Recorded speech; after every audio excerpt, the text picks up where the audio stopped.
Thank you, Peter. Hi, everyone. My name is Ewan. I'm from Skyscanner. If you don't know much about Skyscanner, we're a travel search and booking company. We're online.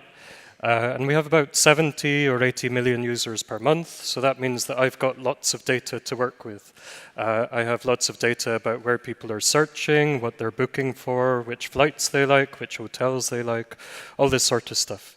So I have a lot of fun because I'm a data scientist and I've got data, so that makes me really happy.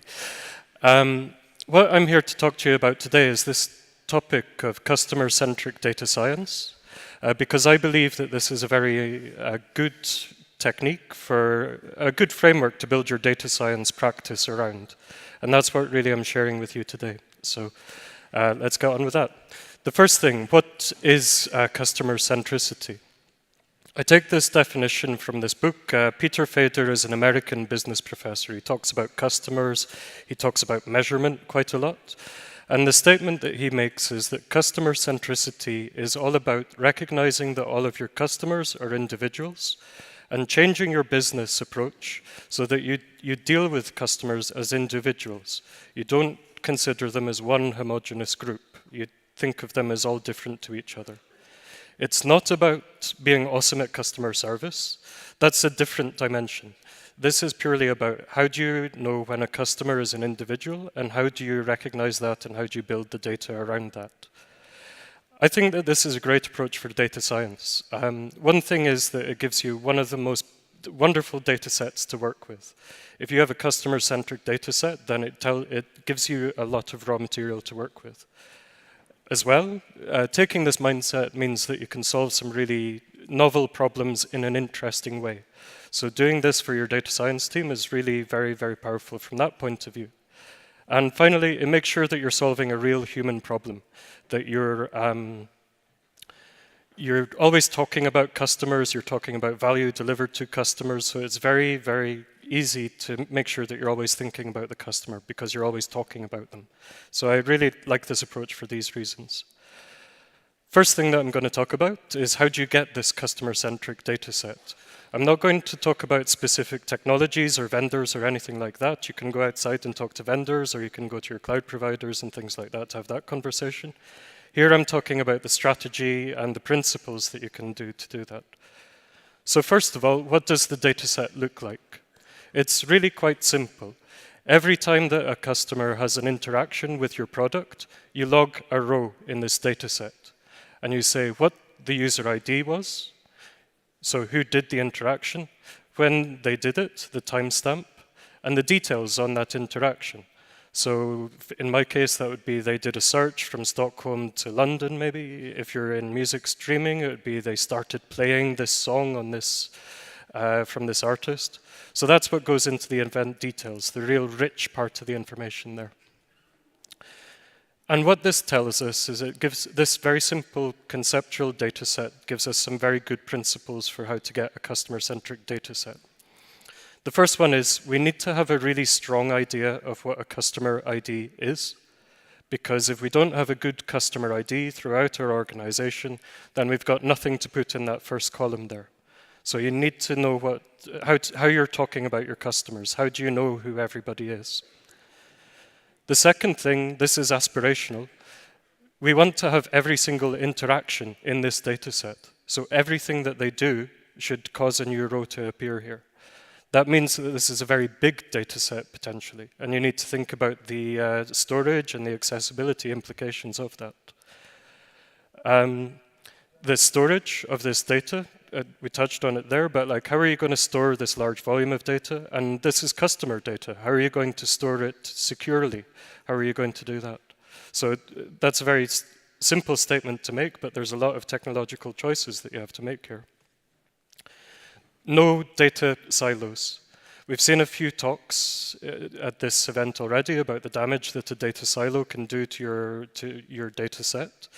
If you've got a third-party data provider and they can't integrate with this sort of framework, then you just have to say to them, I'm sorry, this isn't a good relationship and we're not happy with the service that you're providing. It's a difficult conversation, but it's a good and fruitful one in the end.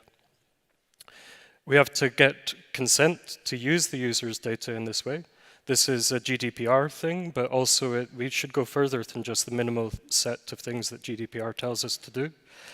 And the final point that I want to make about this data is that this shouldn't contain personal information. This isn't about capturing all of the different demographics or personal bits of information about the customer. This is just purely a very, very strong behavioral data set that we're working with. And we can store all of that personal information somewhere else and lock it away and don't use it is my preference. Okay, sorry about that dump of all of the principles of what makes a customer-centric data set. I've been saying a few times that this is an awesome data set to work with, and I don't want you to just have to take my word for it. I want to give you some practical examples and some things that you can maybe take away with you. So as well as giving the slides, I've given links to any bits of code or any demos that are up here as well, so you can maybe copy and paste them as you come away. So the first thing, recommendation and personalization is a very glamorous topic in the field of data science, but it's always very hypey, and it's always very difficult to say, okay, how am I going to do this? But actually, you have now got, if you've done this customer-centric data set, you have now got the perfect data set for doing any customer personalized recommendations. You can use this technique of embeddings. What we're really talking about here is customers who did this thing that you just did also did this other thing. So collaborative filtering or anything that, if you've used Amazon or any of those people, you'll have seen this in practice. Usually what happens is there's a very, very sparse data set. So there's lots of users, lots of items. It means that each individual user hasn't interacted with that many items and there's not so much overlap between them. What we're doing here with embeddings is we're saying instead of every single user ID and every single item ID in our inventory, we say that there are some characteristics, maybe 50 or 100 characteristics that describe an item and describe a customer. We train a neural network to predict whether the customer will like that thing or not. And the output isn't just the very good model that predicts things, but you've also got these layers at the beginning, a very concise and clear description of all of your items and all of your customers in a much smaller dimensional data set. Here's some simple code. This is run off of Wikipedia data, and I'll share all of this, but here you can see the power of embeddings. We've asked for the most similar movies to Rogue One, and you can see that there's a lot of Star Wars in there, there's a lot of other sci-fi films, there's a lot of popular films in there. So it's really simple to do. This just trained on my machine, not very long, and it's already giving some very good start of personalized recommendations. So customer-centric data set is very, very good from that point of view. The other thing that I'm going to talk about as well is, like, if we're thinking of all of our customers as individuals, then we start to, one thing that we can do is we can start to understand their long-term behavior with your product. I'm going to talk about this quite a lot because it's important. Here we've got 3 simulations of companies. The one over here is a company who has not got very good long-term retention with their customers. And they don't grow. This one in the middle, they're growing, they've got good year-over-year growth, they'll make happy investors. But this person on the far side here, they've really solved this problem of long-term customer engagement. They're growing, they're going to have that hockey stick growth, they're making everybody really happy who works there. So long-term user understanding means that your company is going to grow. The sad thing is that this is very, very difficult to try and understand, this long-term customer behavior. So what we can do is we can take this customer-centric data set and we can start to break down our customers into different types of customer. So what we've got here is just a plot of different timelines of customers. And here we're saying that these are customers that we've seen very recently, and these are customers that we've not seen that recently. And already that simple description makes it easy to separate customers out. And there are lots of ways that we can describe customers. We can talk about frequency. How many times did they use us in a fixed period of time? We can talk about tenure.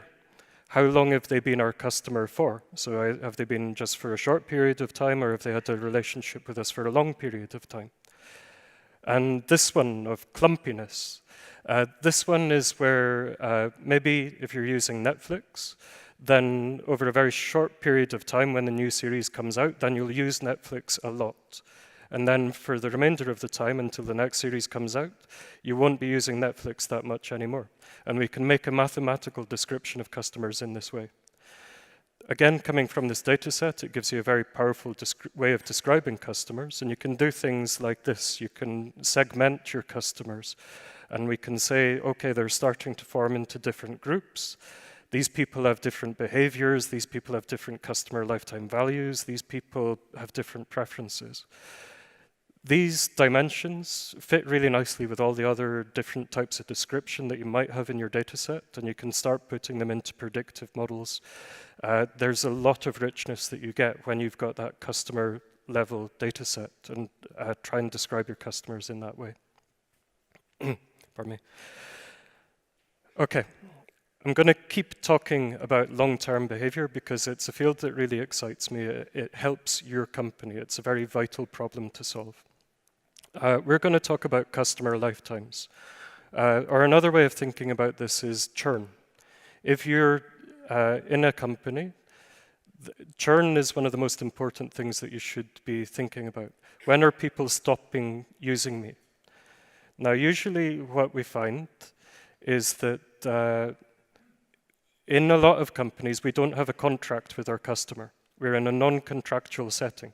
So instead of it being a nice, easy classification or regression problem to say that people are churning, we can't even say when people are churning. They just silently disappear and they ghost on us. This problem is really complicated because we can't observe when somebody stops being our customer. They just disappear from our data set. What we can do with this customer-centric approach is we can start to do things a bit differently. This example here is where we've used a parametric model. And what we're saying is that for every customer, we model them as two random variables. One random variable is, are they going to forget about us? That's the thing that we can't observe. Then the second random variable is, did they interact with us in that time period? We can observe that.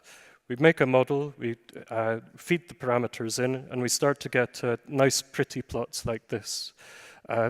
This one's a bit hard to read, but essentially in the blue area are customers that have a very low probability of still being one of our customers, so we can say that they've churned. People in the yellow area, we're much more certain that they're alive. So it's the people on this boundary that we want to say, please come back, we've got a special offer for you, that sort of thing. This plot is less pretty, but it's a bit more easy to understand. The customer at the top, they've been a fairly regular customer of us, but they don't use us for multiple months at a time. And that's okay.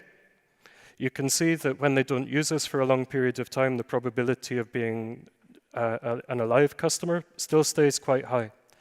But you can see the customer down below, as soon as they don't use us for a few weeks even, because they've been such a regular customer, the probability immediately drops off. And then we realize that actually we need to go and talk to them and find out what we can do to make them keep using our product. This technique is really powerful because we're no longer thinking about everybody as one homogeneous group of customers. We're thinking about people as different types of people. And that's where the real power comes from. It's not from the fancy modeling. It's about how you think about customers, and it's about how you record that data, how you get that data through into your system, and so on. So don't worry too much about the specific models that we're using here. It's mainly about that idea of these being an individual customer who can be quite different to each other depending on their characteristics. The final example that I want to give you of how this framework can help us, how this framework can work, that previous model made a lot of assumptions. It assumes that a customer lifetime is a very specific distribution and that we can model them in this way. It works very well, but if maybe you don't want to make all of those assumptions, or maybe you want to add in different bits of data that don't fit neatly into that same assumption framework. So what you can do is, there's a lot of more very recent research about this. How do we feed large volumes of data into this sort of a framework where we think about people as being quite different? This is the one that I don't have a demo of, I'm sorry, but I've linked to the person's master's thesis who did this, and it's quite a nice thing. I'll try and give a description of what we do. So people, so if we're at this moment in time here, and we're looking at, did we see another event for that customer? So we can look ahead and we can say, yes, we did see another event for this customer. So we know for sure that they didn't churn in that time period. The other thing that could happen, though, is we're looking further ahead and we're saying, we didn't see another event for them in that time period. Now that can have two possibilities. Either they've churned and they've forgotten about your product, or we just haven't seen their next event. They're going to come back to us a week after this observation period. And this is a thing called censoring in survival analysis. And what this model does is, all that it says is, if we see another event, then we put that in as a thing that we're going to predict. If we don't see another event, then we just push the probability distribution further out, and we say we're not sure if they're going to come back or not. We feed that in to a recurrent neural network, train it on all of our customer data, and what you end up with is a very clear descriptive model of, are people going to come back or not? Are they going to come back in 3 months? Are they not going to come back in 6 months? You can start to make probabilistic judgments like that based on that model.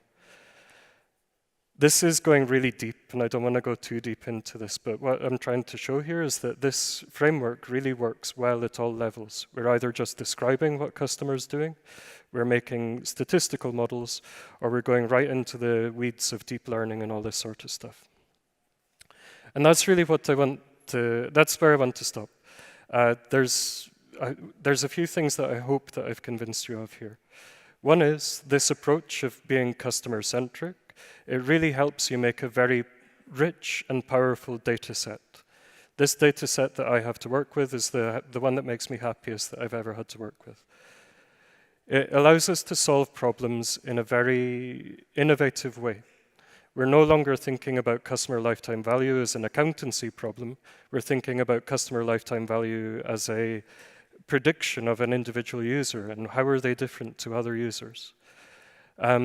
But the final thing that I think makes this exceptionally powerful is this. Whenever we're doing this sort of a problem, we're no longer just thinking about this purely academically. It's no longer a regression or a classification problem. What we're talking about is we're talking about the customer. We're talking about the individual that's on the other end of this model. And every time that we have that conversation, it means that we're not forgetting why we're doing this. We're always remembering that we're here to deliver customer value, and we're always remembering that that's the end product, not a higher F1 score or a better evaluation metrics and so on. So really, that's why I wanted to share this with you, because I think that it's very powerful, but also it gives us a really bright future ahead. And thank you for that.